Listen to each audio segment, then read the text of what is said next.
Good evening. Good evening. I'm Larry Souter, and welcome to Stories of Amazing Grace. We're coming to you from Bixter Chapel at the Madison Church of Christ in Madison, Tennessee. Thank you for joining us on YouTube, Facebook, by radio, podcasting, and for this live audience. Although a little small tonight because of the coronavirus, we're glad that you're here tonight. Our theme scripture comes from Romans 8, 38 through 39. We'll try a different version tonight, the easy-to-read version. Yes, I am sure that nothing can separate us from God's love. Not death, life, angels, or ruling spirits. I'm sure that nothing now, nothing in the future, no powers, nothing above us or nothing below us, nothing in the whole created world will ever be able to separate us from the love God has shown us in Christ Jesus our Lord. Well, listen to these two statements. God is still in the restoration business, and grace can be found in unusual places.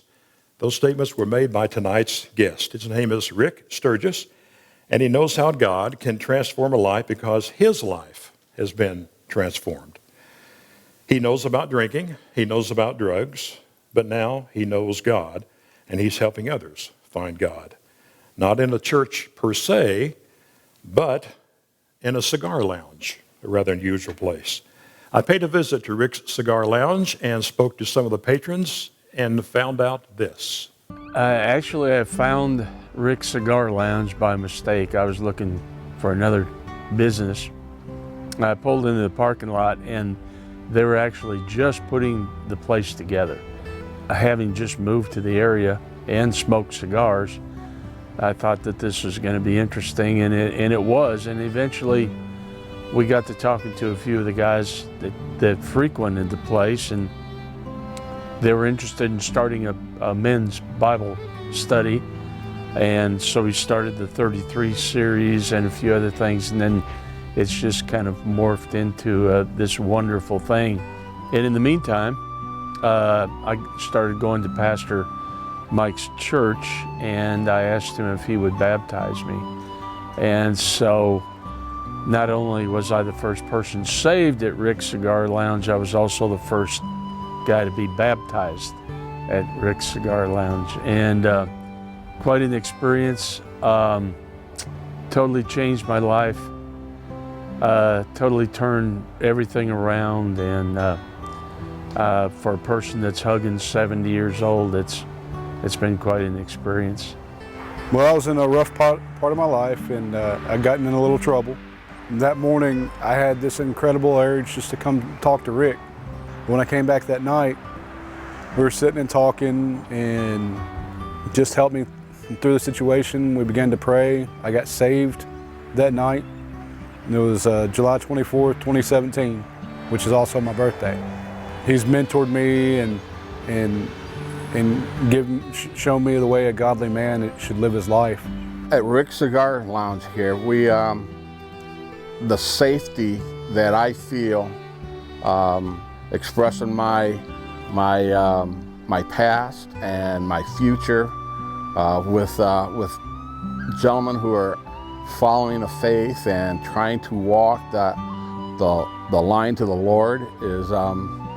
That's what makes Rick's what it is. It's the comfortable feeling that he provides us, not only a place for us to meet, but also the atmosphere in itself that has made this a part of my life that I don't want to miss. Our 2 days a week means a lot to me. I've always been a little hesitant at church to get into testimonies and life stories because it really reads like a R-rated movie.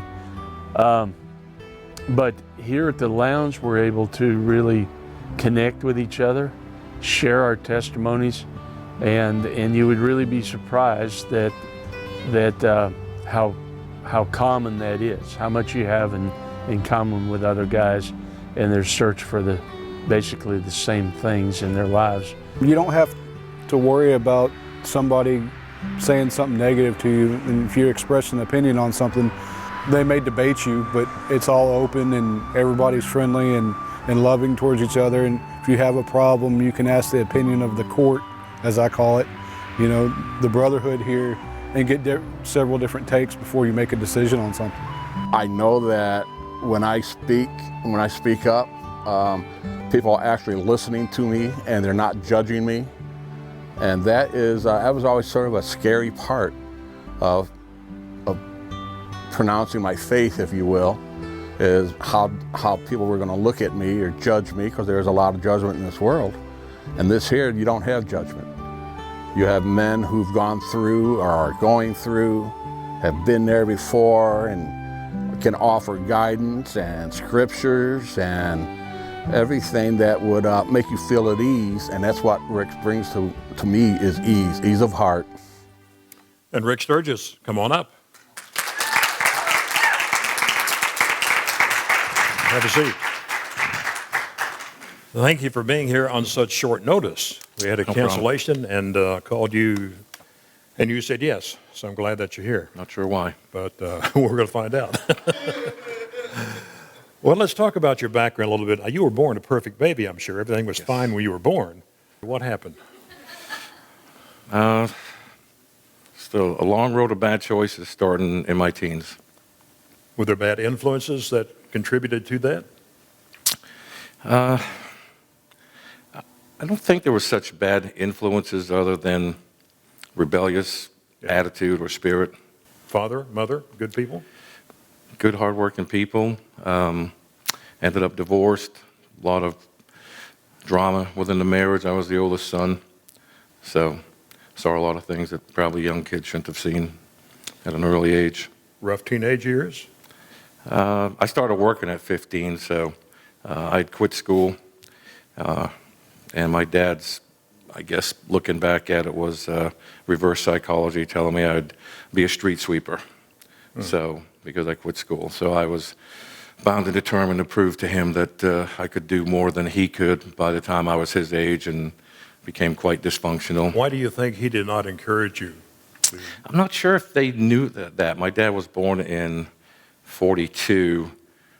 There wasn't a lot of positive affirmation. There wasn't a lot of the things that you hear nowadays, how important our words are. And I'm sure most dads still struggle with sharing their feelings of how proud they are of their kids and stuff like that. Are your parents still living?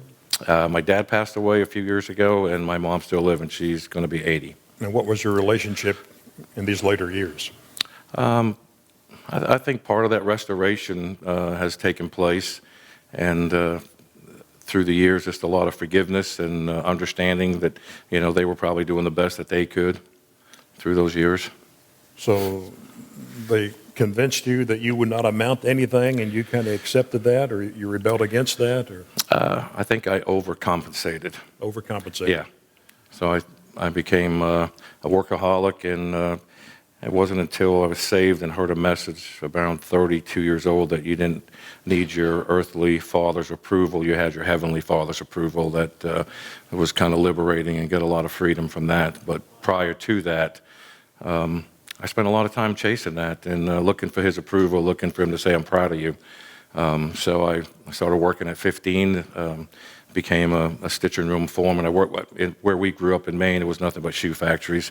So that's where all my family, granddad, everybody worked in shoe factories. So I started there, and I was married at 19, was a purchasing agent, became a superintendent of a shoe factory there, and later on became a vice president of manufacturing, and went overseas to Puerto Rico and Dominican and set up some factories there. And by that time was a full-blown alcoholic and cocaine addict, divorced. I was 24, had 3 children that were 5 and 6 and 2, I believe, and came home from the Dominican, worked for a company called Rocky Boots, William Brook Shoe Company, and set up some factories. And basically they saw the trouble I was in and said, you need to go back home. We love the work that you're doing, but your life's a mess. So I came home pretty much homeless and stayed with my stepdad and my mom, and that's when I got into the band. The shoe factories had pretty much all closed up in New England. I was sporadic jobs here or there.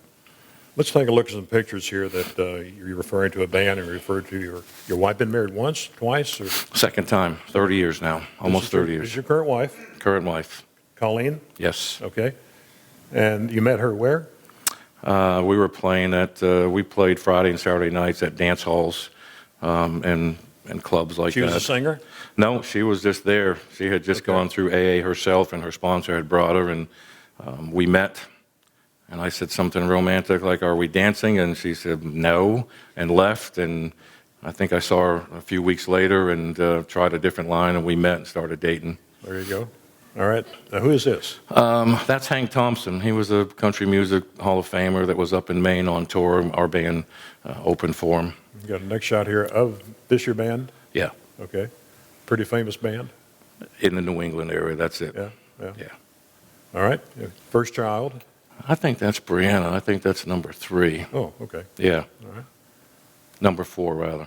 Okay. She was our 4th. Yeah, that's her. Okay. That's them two sitting out there someplace. All right. My 20-year-old son, and Bree is 22. This your family? That's most of them. My daughter, Sam, Tanner, Bree, and Rick. And one missing, the military one, Tony. He was probably in Iraq at that time. There's you and your wife. It was at my middle son's wedding a few years ago. And the next one here is a picture of your son, correct? Yeah, that's Tony. Pretty proud moment here. Yeah, he got pinned for, well, that was his wedding, but he recently got pinned for Chief Warrant Officer, and he's done 2 long 18-month tours in Iraq, and now he's a Chief Warrant Officer. Yeah. Let's go back to your life here. You're involved with drugs and drinking. Mm-hmm. How heavily and how long did that last? It lasted through that band stage, until 1989. I rolled a car over 5 times and was out in the woods. Should have been dead. Took down a pole and a light, trees, and I walked through the woods thinking I was walking to my car, and I remember saying, "Okay, God, if you get me out of this without going to jail," because I was back in the shoe factory at the time, and I probably had a couple hundred people that were working in that factory for me. So it was really just pride. I had no grid for God. I'd never spent any time learning about Him.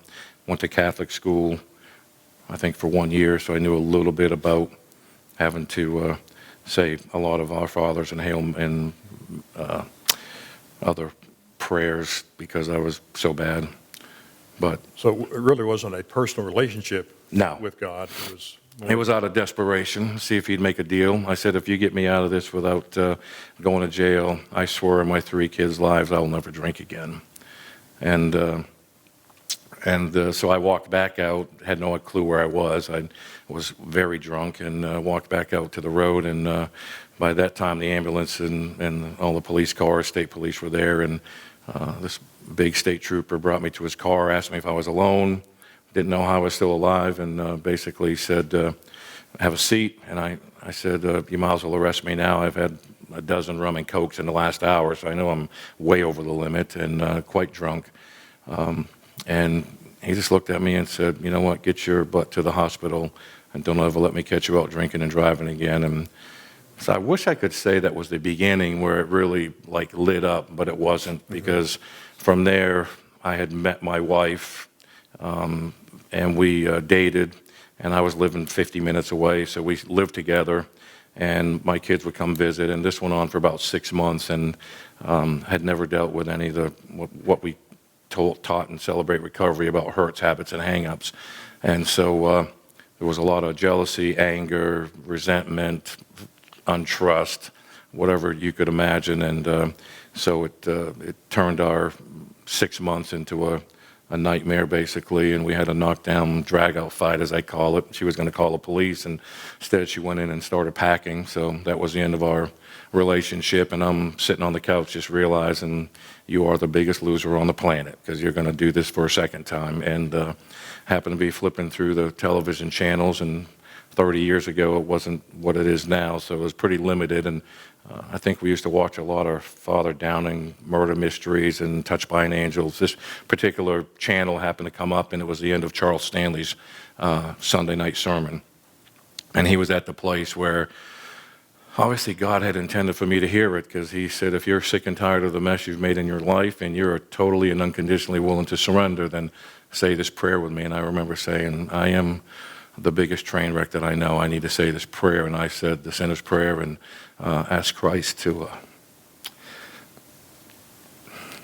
to come into my life that night.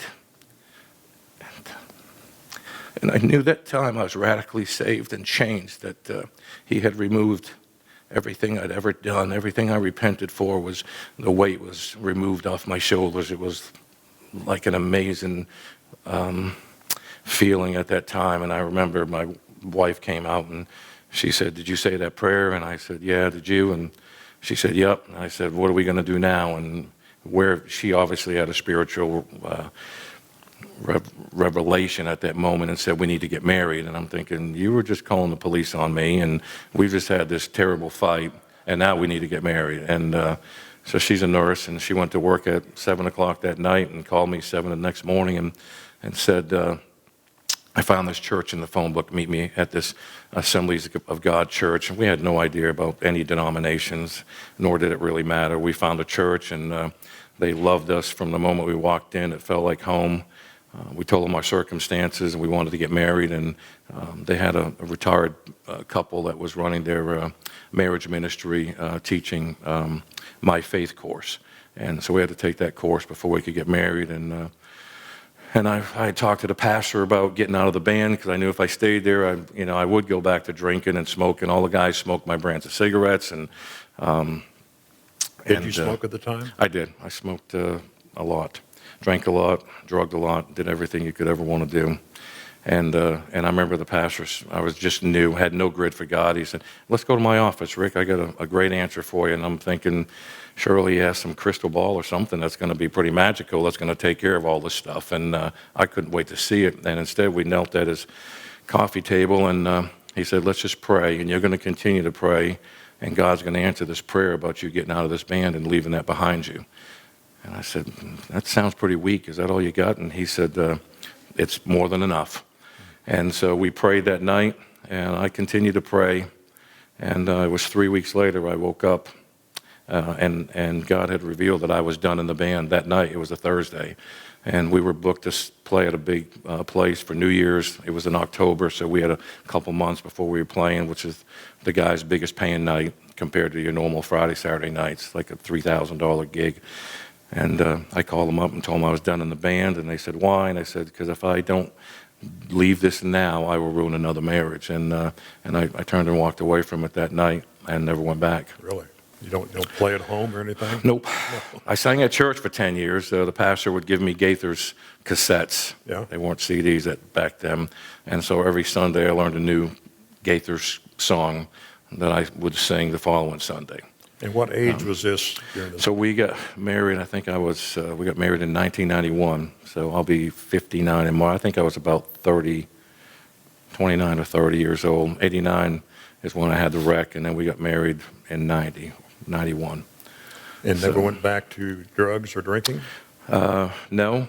I was so busy in church, and after a couple years, probably the first year in church, the pastor would make announcements, and for a long time they made announcements about driving the bus.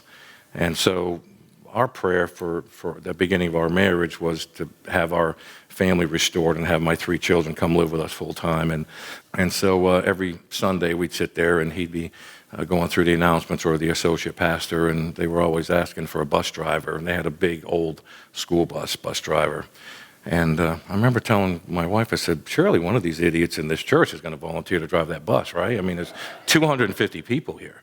And the next week we showed up at church, and I looked at her and I said, "I think I'm the idiot that's supposed to volunteer to drive the bus." And I did. And I went up and told them, said, "I think I'm supposed to drive that bus." And so I didn't know. I thought we were going to elderly communities, picking people up on Wednesday nights, whatever, for midweek service. And it turns out that when my 3 children were not with us, they weren't allowed to go to church with us. Well, the first night that I'm being trained on the route of the bus, I realized we're going in all to housing projects, and my kids lived in one of those housing projects. And after learning that I drove the bus, they asked their mother, "Hey, can we go to church with our friends on that church bus?" And so for years they came to church on the church bus, and my wife taught missionettes, I taught Royal Rangers, and so we got to have our kids in church with us through those years.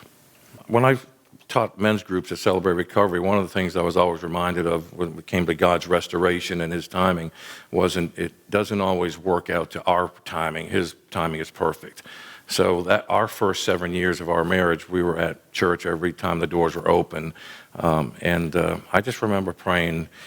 We prayed and cried a lot about having the kids come live with us, and it wasn't for 7 years. I mean, the first prayer he answered about getting out of the band was in 3 weeks, and it was absolutely crystal clear. The next one was 7 years. Okay. And then on a weekend visit, my oldest son called home and asked his mom about coming to live with us, and she said, okay, if that's what you guys want to do. They were about 12 or 13 at that time, and he mentioned about learning to do guy stuff and shaving, and so they came to live with us that September, started school with us, and I think we're going into our seventh year. And I was working for a small cleaning company. I'd been there for a few years. It was pretty amazing. I only had 3 jobs during all my drinking and drugging and running those shoe factories. And in the first 10 years, I had so many jobs, you name it, from being a security guard at a hospital. I mean, here I am, clean, sober, church-going guy, thinking that surely this is going to be an easy journey now. And my wife's family is asking her, what's wrong with Rick? Why'd you marry this guy? He can't even keep a job. And it's like, I don't know. And every time I'd come home broken, crying, she'd be like, don't worry about it. God knows He's drying up the stream because He knows if you stay there, you're going to miss out on blessings. I'm like, that's easy for you to say. We just had 3 children come live with us.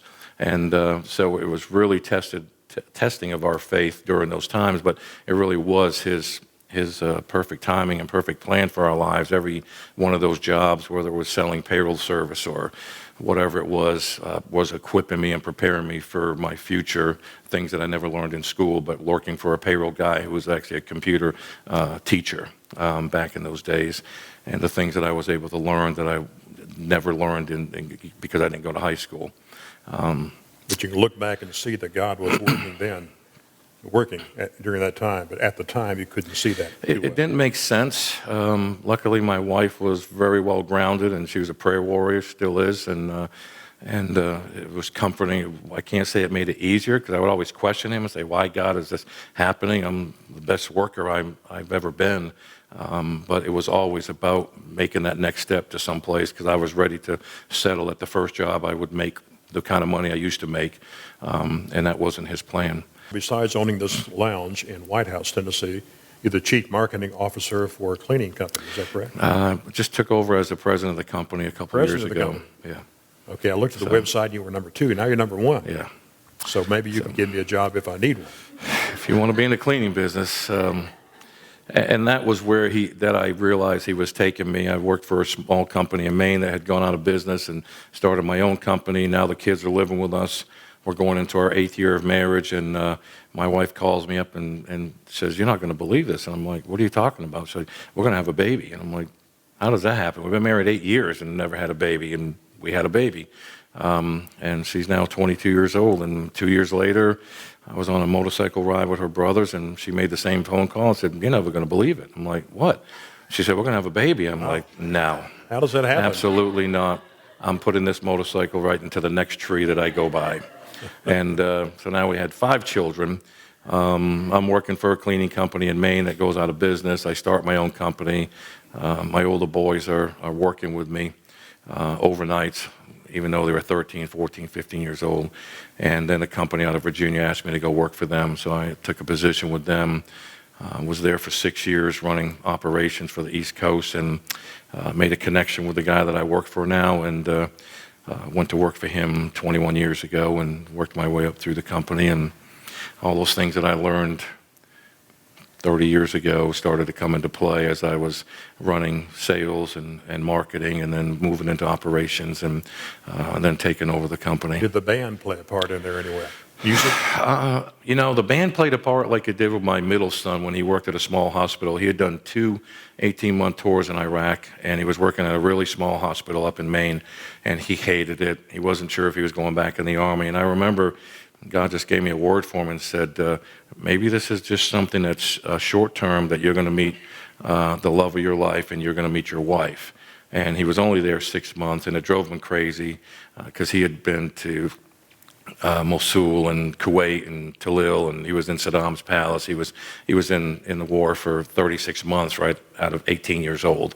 So everything seemed quite small, and I remember just making that comment to him, and sure enough, he found his wife. She became a flight nurse.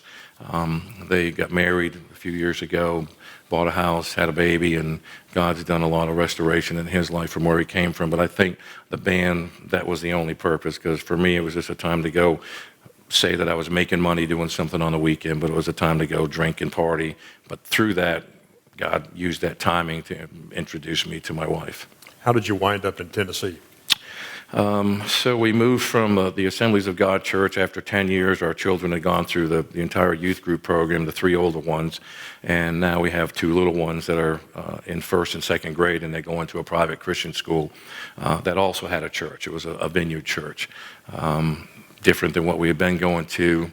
They kept asking us to go to church with their friends, and I was reluctant because we got married at this church. This is where our family and friends and our older kids met their spouses through youth group and all that. And a guy that worked for me out of Tulsa was a retired pastor, and I remember him saying, Rick, you can't look at us changing pastors, but you have to look at us changing pastures. And sometimes God moves us into different seasons in our life, and right now, it's a season for you to sow into your younger children's lives, because the church that we had gone to had moved, didn't really have a robust student ministry. They had gone through several youth pastors, and the congregation obviously was getting older, and there wasn't as much emphasis in that ministry. So there was really nothing for little kids at the time. Mm-hmm. So we started going to this other church. They were going to school there. Church was open for 17 years and decided to close, and when they were in 6th and 8th grade, and it was my one opportunity to get out of the snow. And I said, we're going to move someplace. Had no idea where. You think after being saved for 20 years, it'd be really easy, and you'd hear from God really simply.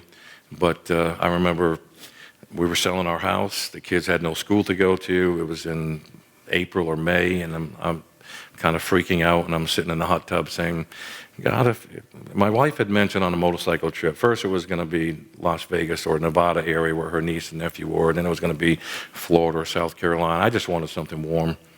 And she blurted out, how about Tennessee? And I had been coming down here for about a dozen years because one of the accounts I'd sold 18 years ago was Centennial Medical Center and Skyline, and we've been cleaning those accounts for many years. So I had a familiarity, and I think God used that instead of me being so quick to dismiss and say, no, we're not going there, he used that familiarity to say, yeah, that might work. Mm. So as I'm sitting in the hot tub saying, okay, God, if you want us to go to Tennessee, would you send over a shooting star or something? And I remember seeing this blazing shooting star, and I says, was that just going to happen on its own, or was that really you? Would you send one more if that's really you? And one more never came. But Charles Stanley came. I had a TV in the window where we watched football games through into the hot tub. And Charles Stanley was, again, at perfect timing at one of his messages. And he says, if you want to know if you're in the will of God, all those things that you're holding in your hand, that he's given you the ability to dream and to plan, if you'll open your hand and just release them and say, God, not my will, but your will be done, he will give you a peace about those things that are troubling your heart. Mm-hmm. And he did. And so we didn't know one person. We had no clue where we were going. She had found Hendersonville Christian Academy, and our son Tanner wanted to play football. So I came down for work and was able to check out the school. They found this crazy house up on Tyree Springs in White House that was way more than anything that we've ever thought of living in, but they kept bugging me to look at it. And the people that owned that house that were selling it were members at Long Hollow, and they said, this is the house for you guys. We just feel that this is your house. And I'm thinking, there's no way. As it would turn out, we moved here, bought the house, found one school, one church, one house, and through the move and through my wife's VA loan and all the other processes, we moved here, got twice the house, and saved $500 a month because of taxes and whatever. I don't remember all the different things, but it was quite amazing how God worked that. But that's how we moved here, was for school for the kids. And that's where we're starting. You're still with the cleaning company. And then how did the Rick Cigar come about? So we started at Long Hollow right out of the gate, and my wife has always been really fast to volunteer and sign me up for stuff, whether it was working security at a Matthew West concert or whatever. And she said, hey, we're going to be small group leaders. And I said, oh, we're not. And she said, we are, and you are. And I said, oh, no, we're not. And so we were small group leaders. And she signed me up, and we went to a big thing at Long Hollow. We're sitting in the auditorium at all these round tables, and I do not like doing that type of stuff any more than I like doing this type of stuff. And I just told her, I says, we're leaving. Nobody's showing up, and we're getting out of here. And then all of a sudden, all these other people started coming from different circles. And it was like watching Rudolph, the misfit, Christmas Island. All these misfits are coming to our table, and I'm like, well, I know we're misfits, but why are all these other people coming here? And they're like, do we know you guys? It seems like you looked familiar. We saw Rick Sturgis in the log for all those small group leaders, and I said, no, we don't know anybody. We just moved here. Anyways, we started small group every Wednesday night. We had 8 to 12 couples at our house. It went on for about 3 years, and my wife ruined my life after that. We had probably some best friends that we had made since we were here, and our daughter's basketball coach and his wife were part of it, and it was just an amazing time. We learned a lot, we grew a lot, and then she decided to do some other ministry things, so we stopped the small group, and I was doing a lot of traveling every week, so there were times that I wasn't able to be there to help support, cook, and do the facilitating, so it did get to be a lot for her, and so small group stopped, and I had been doing this 20-mile bike ride in White House since we moved there. So, I remember getting on my bike and whining and crying like normal and questioning God and saying, why would you let my wife ruin my life? I don't know one person in this whole town, and I've been here for 3 years, and now all my best friends are gone. And he put it on my heart to open up this cigar shop, and I said, I know that's not you, God. I just know, because that's against anything politically correct, socially correct. I know the church that I go to has no interest in that type of stuff, so why would you even give me that thought? So I just blew it off, and it was relentless, and it wouldn't go away, and that's usually how me and God banter back and forth. Rick goes kicking and screaming like he does when my wife volunteers me for stuff, and then ultimately I give in, and whatever it has to do, has to do. And so I finally said it was just keeping me awake, and I had this sense of anxiety and urgency. And I said, God, I run a $60 million company. I have hundreds of people around the country that I work with. I travel every week. I don't have time for this. And I don't want people at our house to begin with. And you gave me that small group, and now you're telling me to open up a cigar shop. I certainly don't want to be in that environment. And when it finally wouldn't go away, I just said, okay, whatever, God, if that's what you want to do. I have no idea what it looks like. I have no idea about running a small business. This is going to have to be all you. And a few weeks down the road, I woke up, and he had really spoke to my heart and said, this has nothing to do with cigars. That's going to be the vehicle that will bring men together that will never step into a church. And this will be the time that they will be able to see me through you and through the study groups that you guys will be doing. And I just remember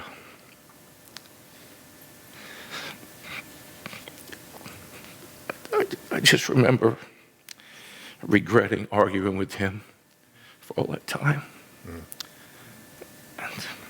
And so we started. We found a place to rent. Had no idea about ordering cigars, buying cigars.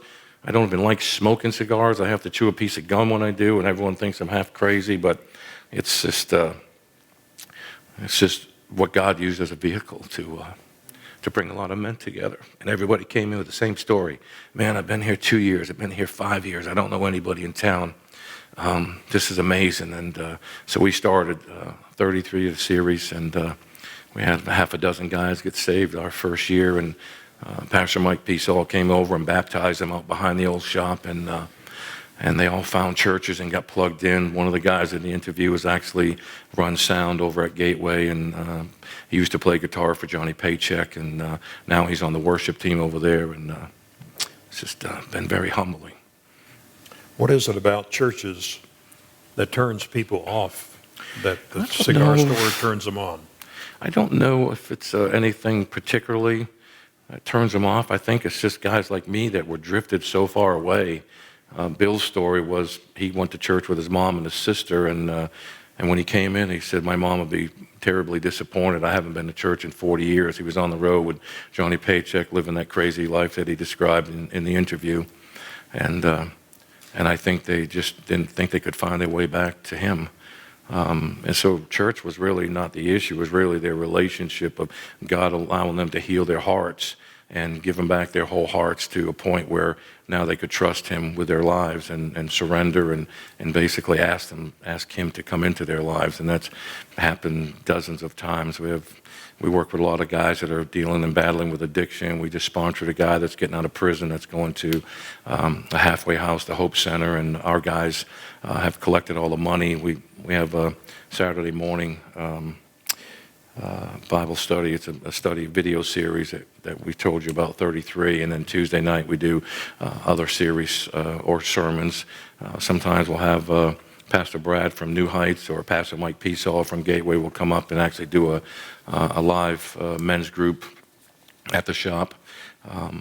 But it's been kind of a 4-year journey, and it's continued to evolve. These guys have built relationships outside the shop and gotten plugged back into churches and really found God's grace upon their life. And through all of my train wrecks in my life, and God giving me the ability to be transparent with that, and being able to walk in those healings that I've gotten over the years. And it wasn't all at once. It was over a long period of time. A lot of times it was when I was on my prayer time and out there biking, that he would reveal something and I would either have to repent for or release forgiveness for. It was a long journey. It's still a journey. It's an everyday journey to surrender and turn your life over to him. Let's take a look at some pictures from the shop. Okay, this is outside the shop. And the next one here, some cigars. That's in the back room. This is where the good stuff is, right? Mm-hmm. Is this Monte Cristo? Is that a good brand? Yeah. What's a good cigar cost me? One good cigar. 10 to 35. 35? If I paid 50, would I get a better cigar? They all taste like garbage. I'm not going to lie. Chew a piece of gum. Yeah. I can't even say what I normally say, but if you want to know what your breath tastes like the next morning after a cigar, just think of something really bad. You are the owner of the shop, right? Okay. Next one here. I'm not into some more the cigars. How about the Flathead? Is that a good brand?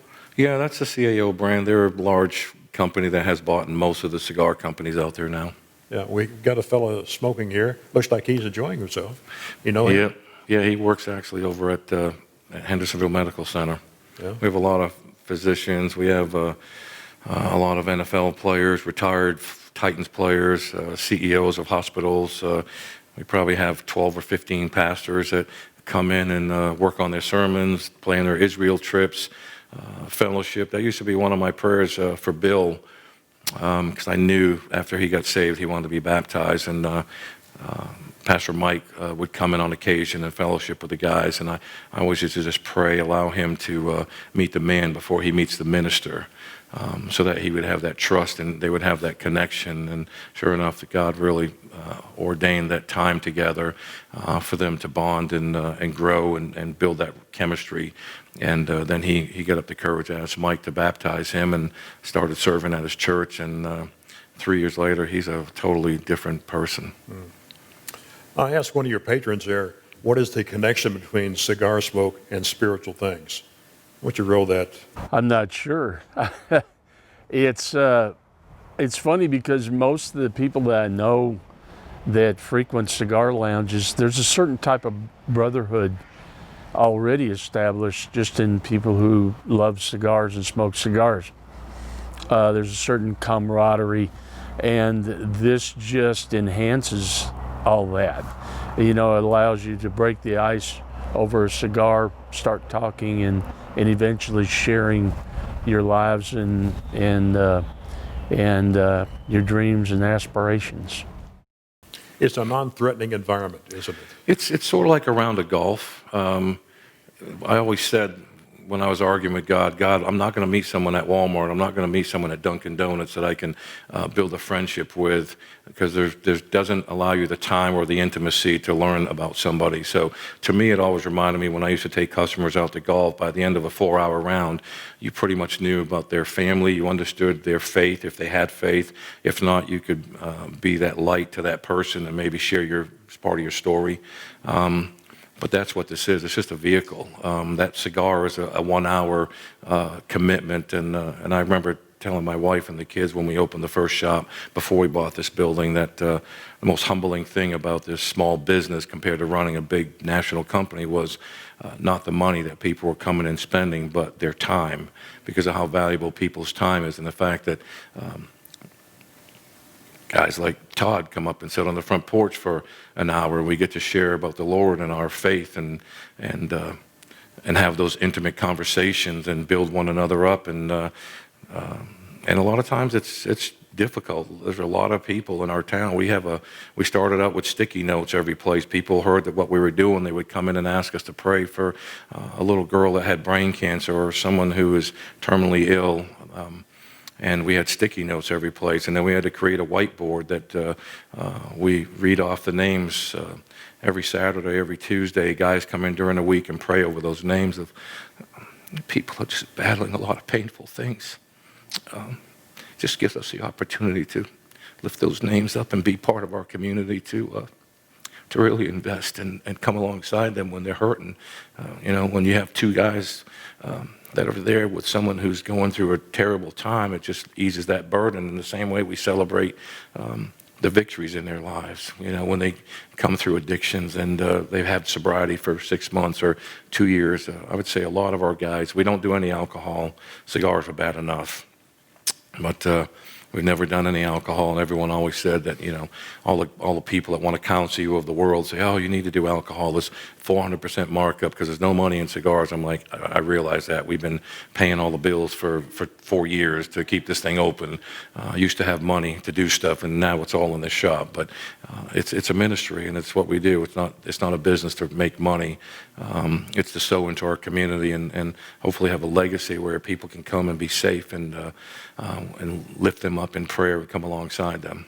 I think there's a weakness in the modern day church that you are fulfilling. In the modern day church, in our corporate settings, it's hello, how are you, have a good day. We can't sit down and open up and talk to someone. Right. And even in small groups many times, not all the case, but many times in small groups, we sit around and we drink our Cokes and eat our cookies, and we watch a little bit of TV and look to a canned sermon from the preacher perhaps as part of our lesson. But we don't get down and talk about our struggles. Right. I think that's a niche that you are fulfilling with your cigar store. That is absolutely what it is. It allows these guys to be transparent and be vulnerable.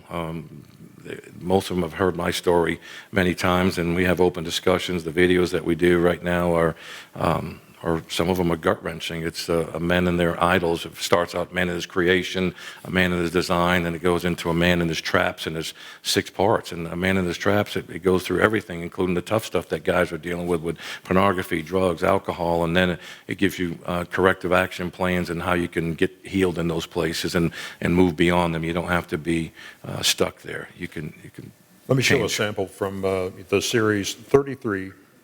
This is a trailer from the series. Take a look at this. Imagine with me for a moment what could be. Imagine a world where men lead in their marriages, where men lead in raising their children, where men lead in protecting those who are weak and oppressed. It is the most important journey you could possibly be on.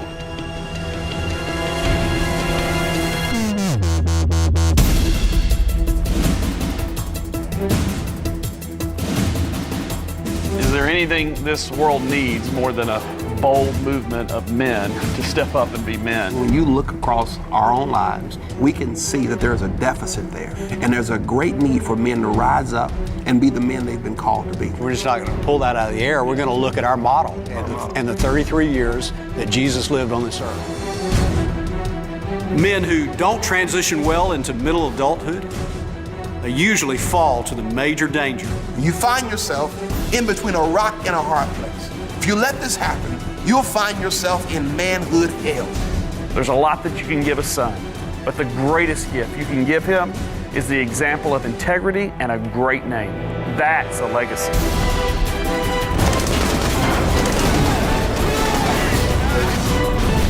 Thine eyes have seen the glory of the coming of the Lord. So you're not talking complex ethics here, right?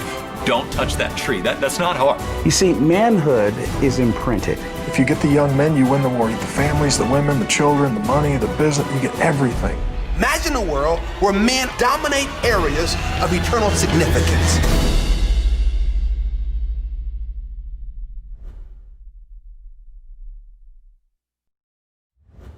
When this was first mentioned, when I was at your shop, the men mentioned about the 33 series and how you had bought the books and everything for this. I thought, this is some kooky spiritual thing that you guys are doing. And then I went to search on our own website called Right Now Media that the elders provide for the church here, Right. and this is on there. Yeah. So And those three guys are all cigar maybe guys. it's something we should incorporate here as well. I don't know. This is inside of your shop. Let brotherly love continue. What's the story behind this sign?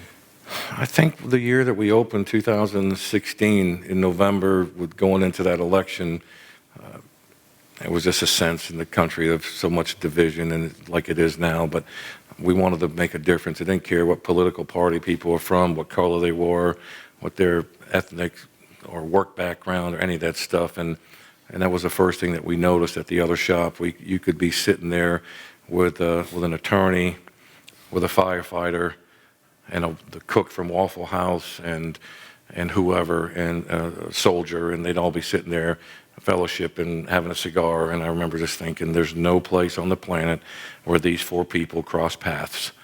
But in this particular place, God uses that for them to have some commonality, and there's nothing that's out of balance when you're in there. It doesn't matter what your position is, and whether you're a president of a company or the cook at Waffle House. Everybody's on equal footing. We have, the steel guitar player and managers for major musicians come into our shop and live up in our area, and they come in and hang out with the same guys that we hang out with, and I think that's been very humbling for me to see people that I never would have traveled in those circles with. Next one here is Bible study in your shop. Mm-hmm. And sometimes you have a video study, sometimes you have a person teaching, correct? We usually have 12 to 15 guys each week on Saturday morning, and then some of them will come back Tuesday, and there's new people, young people, older guys. It's a combination, but there's always people looking to come in and join. The final shot here, the guys praying in a cigar store together. Unusual. It's a great ministry you have, I believe. Are you up to taking some questions and comments from our limited audience here? Anybody got any thoughts that they want to share? Maybe some of the patrons of the shop here even. Carol Bella, she's a patron, I think, of the shop, yes. Are there any women that come into the shop? A lot of the husbands will bring their wives in, yes. We've just built a new deck out back, so it's a place to get away from the smoke inside. We do have a private members lounge, and a lot of those guys will bring their wives in with them as well. Thank you. Yes. Do you have any non-cigar smokers who come? Yeah, actually a lot of them. We always tell them, any customer that comes in, we always tell them what we're doing and when the study groups are, and that you're welcome to come in here. It doesn't matter if you smoke or not. That's not even the theme. What type of feedback do you get from maybe the more traditional, conservative, religious people in the community? Do they jump on this and say probably no? have to ask those 15 pastors that come in. I think they all see, and I can remember hearing a sermon from Pastor Robbie after Pastor David passed away at Long Hollow, and one of them was about we need to move out from the pews and into our communities and our streets, and he had talked about joining a dojo or karate studio with his family back when he was in Louisiana, New Orleans, and how nobody knew what his position was as a pastor there, but they just wanted to be part of the community and love people well and serve people, and as it would come out, over time, people say, what do you do for work? I noticed you're working out here or whatever, and it would be revealed that he was a pastor, and people would come up and ask him if he could pray for them and invite people to church, and that's really what we do. We have several people that have come to church from being invited just as customers saying, yeah, I didn't realize you guys did these study groups. I'm going to tell my husband, and we're looking for a church. And those type of things just evolve naturally. And everybody's the same way. All those guys that you see in these videos are they're all ambassadors of the shop and of the faith. So they're always talking about our men's group and what it means to them and sharing those same stories that you saw. How many members do you have currently? We have probably 12 or 1,500 customers in our system, but we have probably 60 members. We have lockers on the other side, and I think we only have 30 lockers over there. But our consistent guys on a weekly basis, it just varies how many people are in And those here. lockers are to store their cigars? Yeah. That side of the shop has a 24/7 access, so they have an access card, and there's some guys in there at midnight, some guys in there after they get out of work at 7 in the morning. It depends. Okay. And not everybody goes to church. I mean, I think you talked to a couple that was on that other side. They both work at the hospital, and they come up to watch the football games, and he likes to have a cigar, and she'll smoke a cigarette once in a while, and they'll sit over there and fellowship. They know what we do. So it's not mandatory to be part of that, but it's just a ministry. One of our old pastors used to say, if people hang around long enough, they'll bump into Jesus.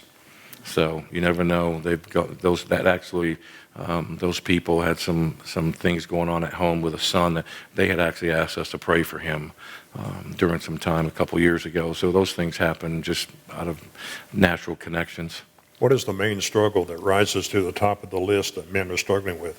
Is it sex? Is it family problems, marriage? What is it? I think they're struggling with transparency, to be vulnerable enough to get that healing that they need and not stay stuck with when we used to teach Celebrate Recovery, my wife always shared the same thing with the women, but dump the junk, because the more you go around thinking, I can't tell this to anybody, or I can't share this part of my life because what would they think? That whole fear of man, when you move beyond that is when you can really walk in that transparency and that healing that God has for us. And people see that, and they're drawn to that. There's been dozens of guys that have called me and said, I don't know what's going on, but God's told me I need to come up and talk to you. And some of them were in trouble. Some of them had just been arrested. It's a variety of things. But God uses that for people to know that they're safe. They can trust you. You've shared transparently with them. And so you're not going to judge them because they went out and were drinking and driving, because you're the guy that used to do all that stuff. So I think that environment just lends to no judgment, and guys are willing to come in, as you saw, and just be transparent. Okay. Anybody else? Marty, you got anything you want to say? Extended period of time, you realize that you'd have them for a while. Why not coffee? Or it wasn't. How did cigars come in your mind? It wasn't my idea. I was on my bike ride complaining. My wife had ruined my life by stopping our small group at our house. And God spoke really clearly and said, open a cigar shop. Your wife hated cigars? We both hated cigars, yeah. Yeah. So this was your way of getting back at your wife? No. It was an argument between me and God that, why do you want me to open up a cigar shop? I have no clue about a cigar shop. It's nothing that interests me. And like I said, a few weeks after praying about it, arguing about it, he just revealed to me it was not going to be about cigars. That was just going to be a vehicle to bring guys together. I didn't understand it. It didn't make any sense to me. It wasn't politically, socially correct. And I was quite embarrassed to think what people at our church would think about it. And I finally had to just say, okay, God, if that's really you, you're going to have to make this happen, because I had no clue about it. I was running a successful company. The last thing I needed was a small business. But it was very apparent that he wanted me to do this, because all the doors opened, and it's been very successful on its own as a ministry. So you Google what brands to carry, or I mean, how do you? I don't even mess around with that stuff. I could care less about cigars, cigar vendors. It's really a ministry. My son takes care of all the social media stuff and whatever, but we don't advertise. We don't sell cigars on the internet. This is strictly a ministry. It's really not even considered a business. So it's just, it doesn't make any money. It's just a byproduct of the ministry. It's the vehicle that God told me he was going to use to bring men together where they would find community. My husband and I are both former smokers, smoked for a long time. When he quit smoking, he decided he would take up cigars.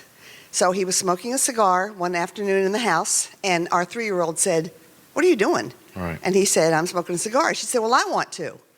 He said, "Okay." So he gave it to her, and she took a puff. It came out of her eyes, her ears, her nose, every orifice in her body. She choked it half to death. You won't see her there because she's 52 and she's never smoked another cigar. Right. And I appreciate that.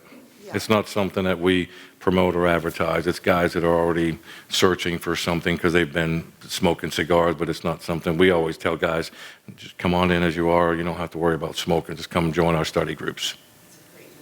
Good. Appreciate you being here. Yes. Sharing your Thank you story. for having me. Well, thank you for joining us on Stories of Amazing Grace tonight, and we wish you a happy holiday. Have a very Merry Christmas, and all of you have a safe trip rounding home. Thank you for being here tonight.